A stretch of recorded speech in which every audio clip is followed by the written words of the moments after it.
think that's enough introduction. See, in a world where vehicles literally walk themselves to Nairobi CBD, Brawlout chose the VIP treatment. Before I go about blurring things, let me address some points. This, my dear friends, is what we call a warning, and I have swallowed my fair share of them, so please just bear with me.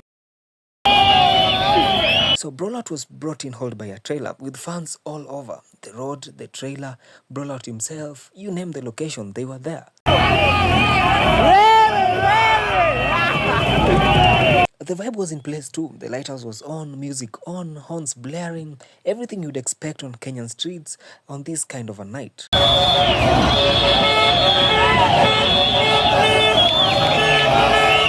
There was for sure no doubt that Mabondia group was well represented. In case Kenyan politics still excite you and you are still a little slow in the head, Mabondia refers to vehicles that speak pure ngumis or blows on their themes, the likes of Makmende, Ali Bomaye, and even Brol himself. Anyway, the fun and chaos combined proceeded gracefully towards the CBD, with Brawlout still enjoying his lift. And oh, disclaimer, if you hear any goon shouting Kenya 1, don't be alarmed, it's just a term used to refer to new vehicles. If anything, history has shown us that they won't automatically become the said Kenya 1.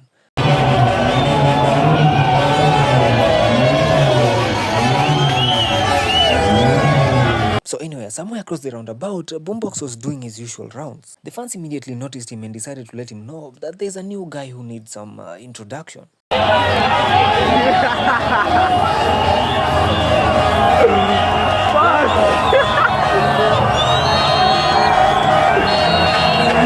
He said, well, I'm happy to help, and here's where things started to get wicked. He literally changed direction and headed straight to Brol.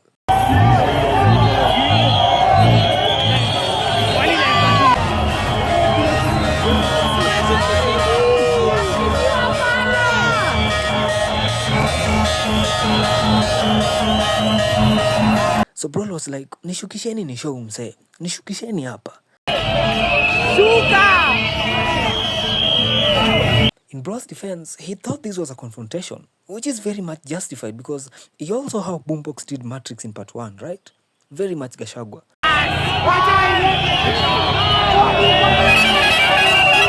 By this time, Boombox was doing the, forward-backward movement, kind of trying to say Koja.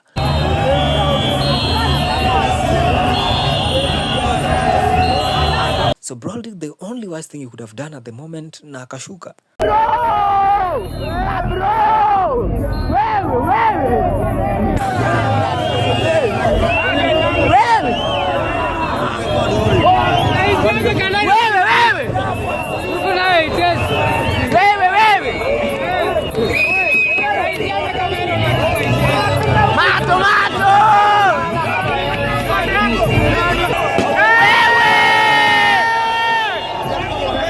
As soon as Brol set wheels on the streets, Boombox was like, where the hell are you going? I should be the one showing you around.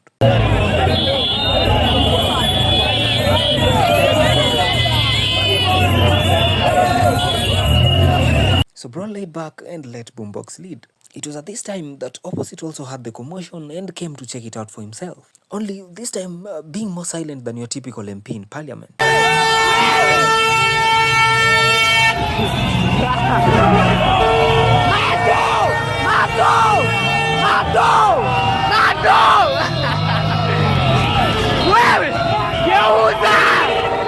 After the entire introduction and a little bit of humiliation, you saw what Matrix went through. They eventually made it to stage, and all shenanigans were left to Bahati and his entire song producers.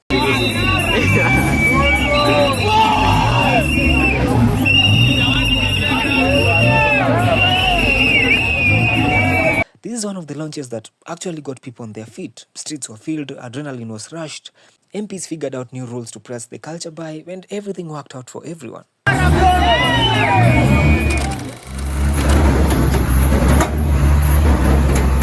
HellHeaven never missed the chance to behave like royalty as well. And on the day of his launch, he also came in high on a vehicle, complete with balloons, our usual launch starter pack, and everything.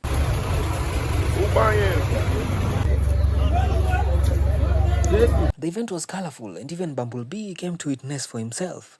May he rest in still, the good old days.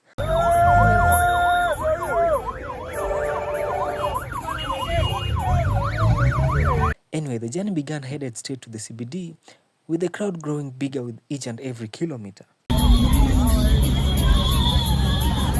The journey was long and heavy, and I need to stop at that.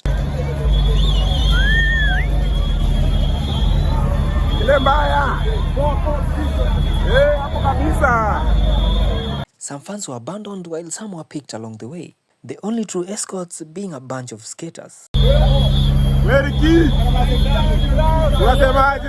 Either way, they did seem to be having some fun. Apparently, no one had the slightest idea that this government would later end Matatu culture in its entirety.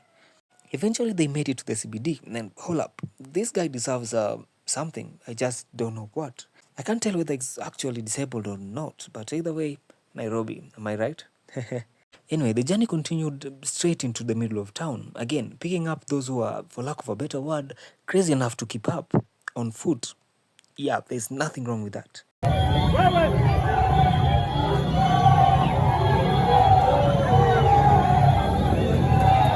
You all remember Beatbox, right? He was accidentally caught in the middle of the fiasco, just like Mosiria got, only he didn't resolve into some tasteless music. He just took the shots and stayed silent. Yeah, more serious.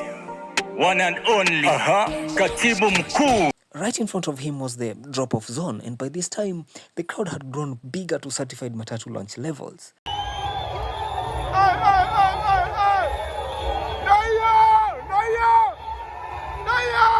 Too little to impress a politician, but too huge to have a brain suspension party.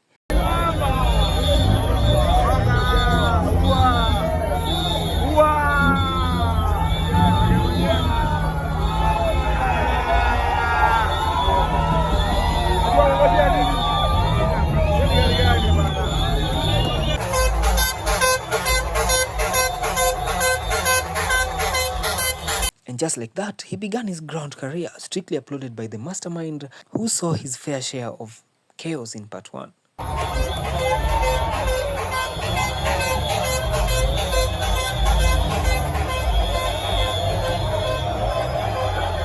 By far, this is one of the longest launches the culture has ever witnessed, starting well in the middle of the day and ending somewhere in the night.